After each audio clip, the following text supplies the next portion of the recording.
आप सोच रहे होंगे कि ये डाउट एंड बिलीफ को एग्जिस्ट करने का क्या मतलब। लेकिन आप अपने माइंड से पूछ के देखो, कोई एक ऐसा टाइम होता है जब आपका माइंड विदाउट डाउट रहता है। तो अगर डाउट करना, डाउट होना, क्योंकि वो सर्वाइवल ब्रेन से आता है, सो वो तो रहेगा ही, क्योंकि वो पूरी तरह से अपना ब्रेन सर्वाइवल मोड से गया नहीं, वो प्रोटेक्ट करता है हमें। बट देन अगेन हमारे एग्जीक्यूटिव ब्रेन जो है वो बिलीफ पे बेस करता है, क्योंकि रिस्क लेना ह्यूमन बीइंग के लिए है, मैंडेटरी है, क्योंकि उसको आगे चल के इवोल्यूशन करना है, अपना इवॉल्व होना है, अपना पर्पस फाइंड आउट करना है, और वो करते करते ही होता है। तो क्या करें जब डाउट आए। और आपने देखा होगा बहुत सारे लोगों ने डाउट करके आधे रास्ते में ही छोड़ दिया चलना। तो जब डाउट आए, सिंपल ट्रिक है, आप सोचो कि सर्वाइवल ब्रेन से आता है आपको प्रोटेक्ट करने के लिए, और जब बिलीफ आए तो सोचना कि वो आपके सबकॉन्शियस से आ रहा है और वो आपको आगे बढ़ने के लिए इंस्पायर कर रहा है। ये याद आने के लिए आपको 5 पॉइंट याद रखने पड़ेंगे।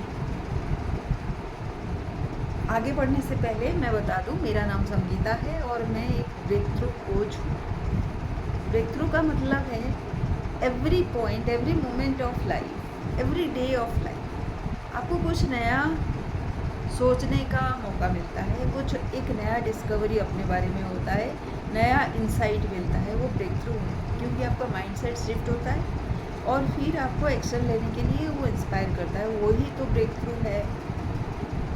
तो ये 5 पॉइंट्स हैं क्या। आपको डाउट बहुत ही हम्बल रखता है और बिलीफ आपको इंस्पायर करता है, ये याद रखिए। डाउट हमेशा आपको क्वेश्चन करने के लिए करता है, जो ओबियस है, रेशनल आपको होना ही होगा।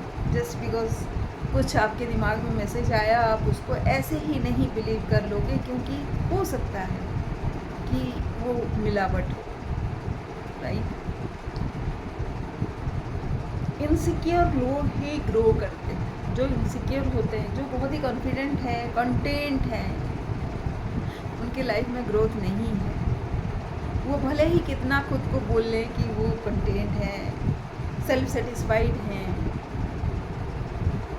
तो फिर तो इनोवेट करने का कोई इंस्पिरेशन ही उनको नहीं। तो जो भी ये बोलता हो, आप थोड़ा सा उनको टटोल के देखिए,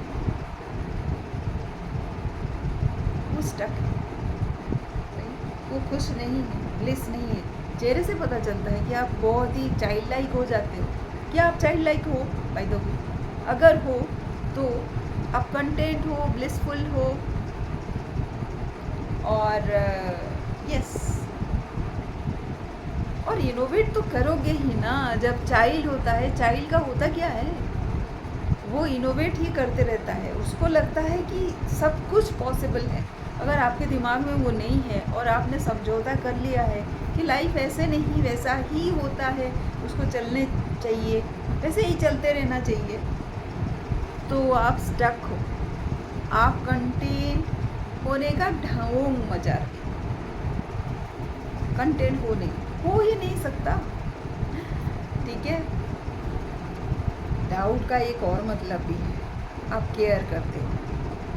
आप सिर्फ अपने लिए तो नहीं जीते भाई, अपने आसपास लोगों के लिए भी रहते हो, जीते हो। आप उनके सिक्योरिटी का ख्याल भी करते हो, एकदम खुद को झोंक नहीं देते हो। आपको अगर कोई बोले कि बर्न योर ब्रिजेस, आप नहीं कर सकते हो, क्योंकि आपको रिस्पॉन्सिबिलिटी है पूरे सारे लोगों की, और संभल के चलने का है।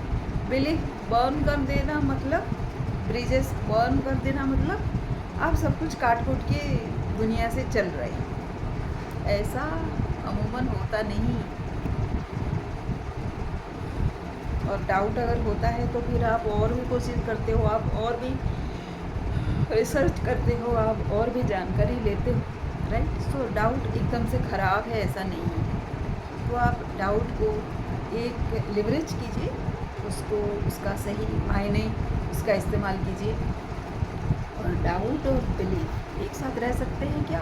ऑफ कोर्स रह सकते हैं, रहते ही हैं। और ज़्यादातर प्रॉब्लम ये है कि ज़्यादातर डाउट हो जाते हैं हमारे मन में, और अगर आप अलाउ करो तो डाउट बढ़ते चला जाता है। वो वीट की तरह है, वैसे बिलीफ भी बढ़ते चला जाता है अगर आप अलाउ करो तो हम अलाउ क्या करते हैं? डाउट, क्योंकि ईजी, क्योंकि उसमें एक्शन लेना नहीं पड़ता, क्योंकि वो आपको बहाने देती है, कंटेंट होने के बहाने जो कि रियल नहीं है, आप फिर भी परेशान होते ही हो। तो ये तरीके आप सीख लीजिए, वो एग्जिस्ट करना। देखिए, बेस्ट है डाउट और आपका बिलीफ 50-50, तब आप रैशनल हो। और बिलीफ अगर 60% हो जाए तो आप इंस्पायर्ड होते हो, एंथुसियास्टिक होते हो। डाउट अगर थोड़ा सा 60% हो जाए तो आप बहुत ही कैलकुलेटिव कदम चलते हो, वो भी ठीक है। लेकिन बिलीफ बहुत ही इम्पोर्टेंट है, जो इंस्पायरिंग और आपको आगे बढ़ने का इंस्पिरेशन देता है। तो किस लिए डाउट एंड बिलीफ ये कोएग्जिस्टिंग करने का सवाल ही क्यों होता है? जब कोएग्जिस्ट करते हैं तो आपको एक अनफेयर एडवांटेज मिलता है। आप एक्चुअली दूसरों से ज़्यादा अपॉर्चुनिटी खुद के लिए क्रिएट कर पाते हो। बस बात इतनी है, आप समझ जाओ तो ये महामंत्र है आपके लिए। अगर आपको ये पसंद आया हो, वीडियो को लाइक कीजिए और क्वेश्चन कीजिए वीडियो के नीचे, कोई भी डाउट है तो।